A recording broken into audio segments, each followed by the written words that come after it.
سامعین السلام علیکم۔ سینئر صحافی عبدالرزاق کھٹی ہمارے ساتھ موجود ہیں اور آج ان سے ہم ایک اہم موضوع پہ بات کریں گے۔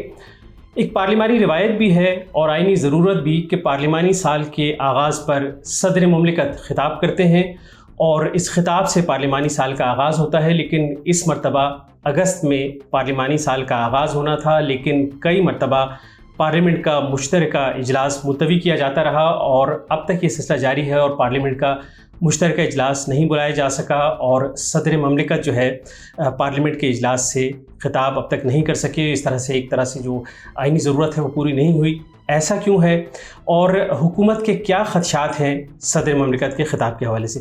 تو رضا صاحب بہت شکریہ، آپ نے نیوز 360 کو وقت دیا۔ یہ فرمائیے گا کہ اب تک صدر مملکت کا خطاب کیوں نہیں ہو سکا جو ایک آئینی ضرورت ہے، اور حکومت کو کیا خدشات ہیں اور اس حوالے سے روایات جو ہے وہ کیا کہتی ہیں؟ حکومت کو تو خدشات یہ ہیں کہ پہلے تو میں یہ آپ کو بتاؤں کہ آئین کے آرٹیکل 56 کے میں چیز واضح ہے کہ جب بھی کوئی نئی اسمبلی منتخب ہو کر آئے گی تو پارلیمانی سال کا آغاز جیسے ہی ہوگا تو صدر مملکت انہیں مشترکہ اجلاس کو خطاب کریں گے، اور اسی طرح جس دن نیا پارلیمانی سال شروع ہوتا ہے تو پھر ہر سال جتنا بھی 5 سال کا جو ٹینور ہے اس میں صدر مملکت خطاب کرتے ہیں۔ اس بار ہوا یہ ہے کہ 4 سال تک عمران خان صاحب کی حکومت تھی، اس میں صدر مملکت خطاب کرتے رہے، اور اس میں ہم نے دیکھا بھی صحیح کہ کچھ خطاب تو ایسے بھی تھے کہ جن کو بندہ سن کر بھی بڑا حیران ہوتا تھا کہ یہ صدر مملکت کیا کر رہے ہیں۔ اب اس کا سبب یہ ہے کہ یہاں جس طرح سوال آپ نے اٹھایا کہ پارلیمانی سال کی ابتدا تو اگست کی میرے خیال 17 سے شاید اس کی ابتدا ہو گئی، لیکن اجلاس انہوں نے بلایا کیوں نہیں؟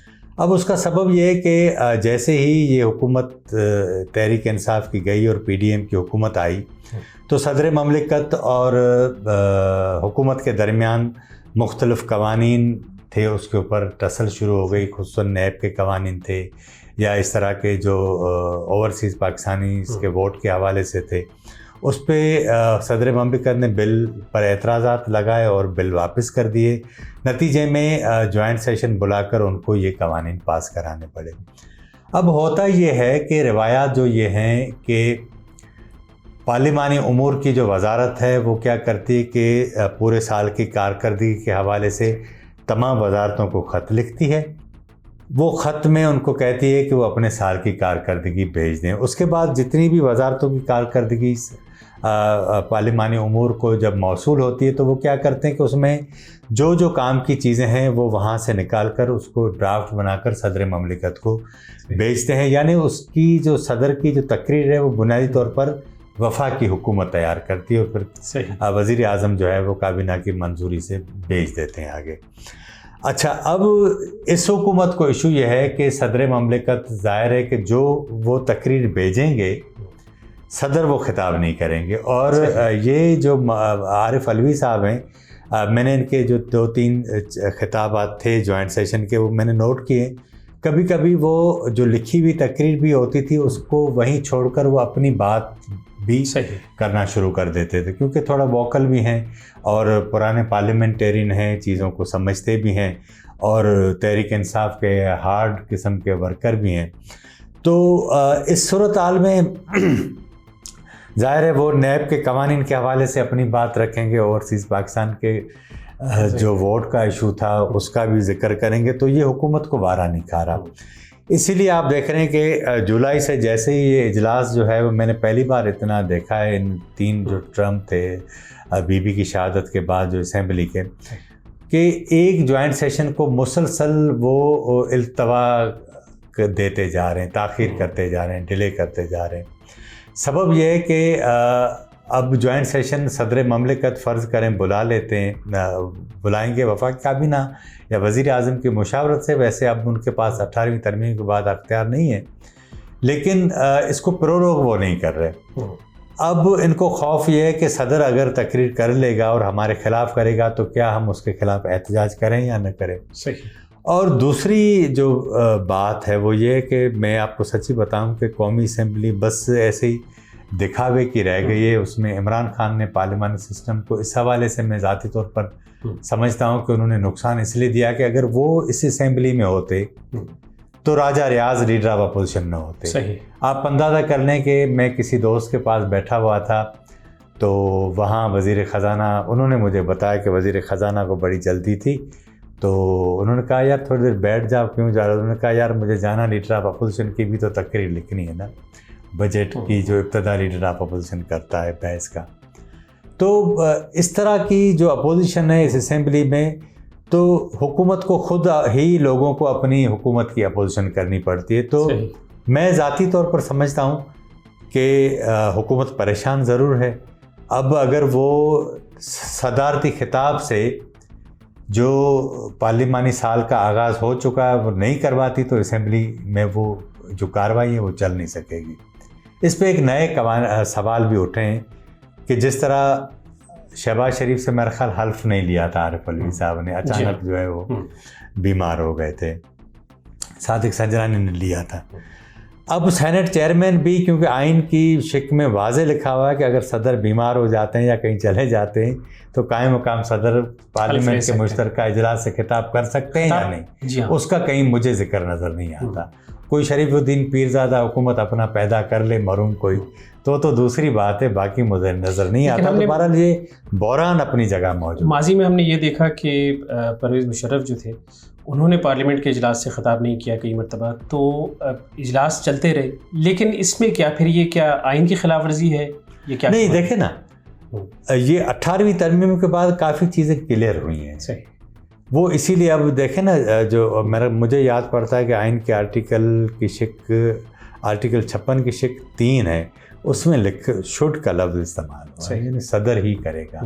تو اب پہلے تو ثواب دی تھا صدر نہ کرے، لیکن سوال یہ کہ وہاں جو پہلے 3 سے اوپر والی جو شق ہے، 56 کی شق 3 کی جو 2 نمبر شق ہے، اس میں لکھا ہے کہ صدر ہر نئے پارلیمانی سال کے آغاز پر خطاب کرے گا. کر سکتے ہیں اگر لفظ ہوتا تو ٹھیک ہے، لیکن کرے گا، یعنی یہ ضروری ہے. تو حکومت کے لیے مسائل ہیں، اور یہی سبب ہے کہ یہ انہوں نے جو اگست میں ساری جو گولڈن جوبلی منائی تھی اسمبلی کی، تو اس میں تو انہوں نے کام اپنے سارے نمٹا لیے. لیکن اب کیا ہوگا؟ یعنی اگست 15 گزر گئی، ستمبر بھی ہو گئی، 1 مہینے سے زیادہ عرصہ ہو گیا اسمبلی کا اجلاس بلا نہیں پا رہے. اب بلائیں گے تو قانونی سوال کون اٹھائے گا؟ پی ٹی آئی تو ہے نہیں ایوان کے اندر. تو ممکن ہے کہ جنگل میں اکیلا ہی شیر جس طرح مرضی چاہے کرے. اچھا عبدالرزاق صاحب، اگر عارف علوی جو ہے وہ خطاب کرتے ہیں اور جو حکومت کی منشا ہے اس کے مطابق وہ خطاب نہیں ہوتا، اور وہ ظاہر ہے کہ پاکستان تحریک انصاف سے وابستہ ہے، پارٹی کی بات کرتے ہیں یا اپنے قائد عمران خان جو جس ایجنڈے کو لے کے آ رہے ہیں اس کی وہ بات کرتے ہیں، تو پھر کیا حکومت ایوان سے واک آؤٹ کر سکتی ہے یا کیا رد عمل سامنے آ سکتا ہے؟ نہیں، حکومت تو نہیں کرے گی، لیکن کیونکہ ون سائیڈڈ ٹریفک ہے، سو آپ کی بات ٹھیک ہے. مجھے لگ رہا ہے کہ پہلے جس طرح میں نے سنا ہے، شاید اس طرح اس پر بھی ڈسکس ہوا ہے کہ احتجاج کریں گے، صدر کے خلاف نعرے بازی ہوگی اور پھر سارے لوگ چلے جائیں گے. صحیح. تو ظاہر ہے یہ صدر کے لیے بھی بڑی پریشانی کا سامنا ہوگا. ریاست کا سربراہ ہے اور اس سے دنیا کو میرے خیال بڑا خراب میسج جائے گا. جمہوریت کے لیے نقصان دہ چیز ہے. جمہوریت تو یار جاوید کیا میں آپ کو بتاؤں، یہ ایک بڑی طویل بحث ہے کہ جمہوریت کا کھانا خراب کر دیا ہے لوگوں نے. یہ جمہوریت کے نام پر پاور میں ضرور آتے ہیں، عمران ہوں دیگر ہوں. آپ اندازہ کریں نا کہ ابھی جو پلڈار نے رپورٹ دی تھی اس میں شہباز شریف بھی اتنے زیادہ نہیں آئے، عمران تو آتے نہیں تھے. عمران کیونکہ اپنی ذات کے حصار کے اندر قید ہیں تو ان کو تو ضرورت بھی نہیں ہوتی نا اس پارلیمنٹ کی. وہ اس قومی اسمبلی کو صرف اس وقت جو ہے وہ اہمیت دیتے ہیں جب وہ ان کا انتخاب کرے یا کوئی اہم آئینی یا کوئی قانونی معاملات ہوں، باقی نہیں آتے. تو بہرحال جیسی تیسی بھی ہے، اب یہ کہ آپ کو چلانی پڑے گی جیسے آپ لوگ ہیں، جیسی کوئی ان سے پوچھنے والا نہیں ہے. آپ اندازہ کریں نا کہ ایک منرف ممبران بیٹھے ہیں پی ٹی آئی کے، باقی یہ لوگ ہیں. تو بس ایسے ہی وہ لکھا ہوتا ہے نا، ٹرکوں کے پیچھے چلی جا رہی ہے خدا کے سہارے. تو یہ ڈیموکریسی تو ایسے ہی ہے. باقی اب کیونکہ اس کی جو روایات ہیں، آئین ہے، اس کے اوپر آپ کو چلنا ہے، تو صدر کے پاس 2 آپشن ہیں، یا تو حکومت جو کہتی ہے وہ تقریر کرے، یا تو پھر خالی جو بینچز ہیں ان سے خطاب کرے۔ لیکن التوا کب تک چلے گا؟ دیکھیں پارلیمنٹ کا مشترکہ اجلاس پہ نہیں، اگر یہ بلا لیتے ہیں نا، میرا خیال میرا اندازہ یہ کہ کیونکہ یہ آئینی ضرورت ہے تو یہ بلائیں گے تو حکومت کے سارے لوگ جب صدر یعنی اپنی تقریر میں حکومتی ٹریک سے اتریں گے تو پھر وہ احتجاج شروع کر دیں گے، اور احتجاج کے بعد ایوان چھوڑ کے چلے جائیں گے، اور اسپیکر اجلاس ملتوی کر دیں۔ نہیں، نہ بھی کرے، صدر خطاب کرتے رہیں، وہ خالی بینچ سے کرتے رہیں گے، ایسے ہی ہوگا۔ اور کیونکہ پی ٹی وی حکومت کے پاس ہے، وہ خالی بینچز دکھاتا رہے گا، یہ ایسے ہی ہوگا۔ تو دلچسپ صورتحال ہے، اور اب دیکھیں کہ آگے حکومت اور یہ کیا صورتحال، یا پھر کوئی مفاہمت کی رائے اختیار کی جائے، یا مفاہمت تو عمران خان تو نہیں کریں گے، بالکل نہیں کریں گے، یہ ان کو دام میں پھنسانے جا رہے ہیں، اب دیکھتے ہیں کیا ہوتا ہے۔ جی بہت شکریہ عبدالرزاق صاحب، آپ نے نیوز 360 کو وقت دیا، بہت شکریہ۔